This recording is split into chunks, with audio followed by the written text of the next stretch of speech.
votes for Gordon in various election campaigns. Lord Oliver writes of Bogle Paul. Paul Bogle was a man of energetic natural ability and dominant personality, having the imperious character of an African chief, combined with the conviction that he was an instrument of the power and justice of God. Ignorant and of most limited education, but successful and well off amongst his class of small settlers. Moses Bogle's brothers and James McLaren of Fonthill, also a preacher, were his chief lieutenants. McLaren, styling himself Bogle's secretary. The members of the group were said to have gone so far as to establish courts amongst themselves to deal with their disputes, the judgments of which they respected. The great unrest in Jamaica in 1865 due to starvation, wages, the denial of land to Negro peasants, brought a food shortage, drove Bogle to violent agitation in company with George William Gordon. Though Gordon's methods were always within the law, but it is probably that Gordon's regarded Bogle as a force that could be valuable in making demonstrations against the authorities and encouraged him as one who might help to bring about a wider measure of self-government for Jamaica. Gordon, however, firmly believed that his reform could be one without bloodshed. Bogle had formed a committee to present the grievance at his area for the governor. In August, with the Secretary McLaren, he tramped the 45 miles from Stonygut to Spanish Town, only to be denied an audience with the governor, Edward John Eyre. When Gordon heard this, he advocated a deputation to England, but Bogle had decided on his own methods. He held secret meetings in the hills, drilled a number of his followers, and on the 7th of October marched into Morant Bay with a large number of his people, headed by fife and drum. In Morant Bay, he or his followers intervened in a court case in which judgment was made against a peasant. A man in the crowd called out to the defendant that he should pay the fine but not the cost.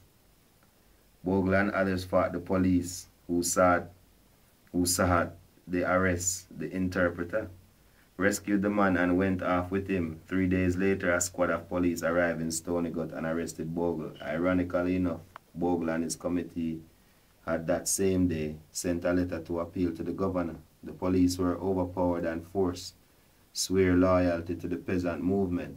On their return to Morant Bay, they reported the matter to the Custos, the Baron van Kettelhut, who dispatched a messenger to the governor to ask for military aid. Deciding to hold the scheduled meeting at the vestry, our town council next day, October 11th, the Custos called out the militia to protect the courthouse. Bogle started for Morant Bay with some 200 followers on the day of the vestry meeting, collecting about 100 more on the way. He is said to have remarked that he was not involved against the Queen, but would continue to resist unjust arrest. A police station was raided for arms, and the crowd took their stand outside the courthouse. When the altercation with the militia commenced, the Custos came out to the upper landing of the steps, crying, "Peace, peace." He was answered by shouts of "War, war."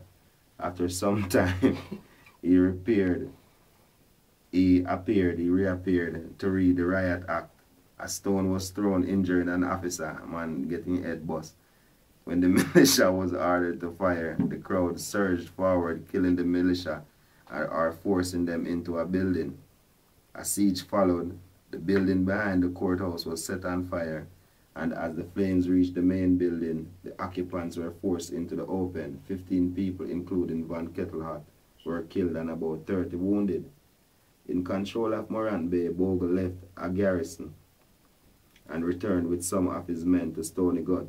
This garrison fled when a company of soldiers arrived next day, and martial law was proclaimed. Swift and terrible reprisals against the St. Thomas peasantry followed this proclamation.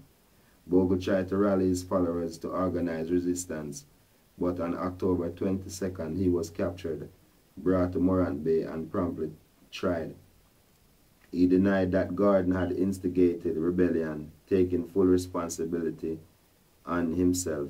On October 22nd, 1865, he was hanged from the yard arm of HMS Wolverine. You know? No, that's what it said. Yeah, you see? It said, George William Gordon, the son of a socialist planter who came to Jamaica early in the 19th century, was born about 1820 of a slave girl who bore his father many children. Joseph Gordon, his father, kept this family in a small establishment separated from his estate, Cherry Garden in St. Andrew Hills. After he married, he would not allow any of these children to enter the great house. See? George William's father, however, soon recognized that his son was gifted and gave him school books from which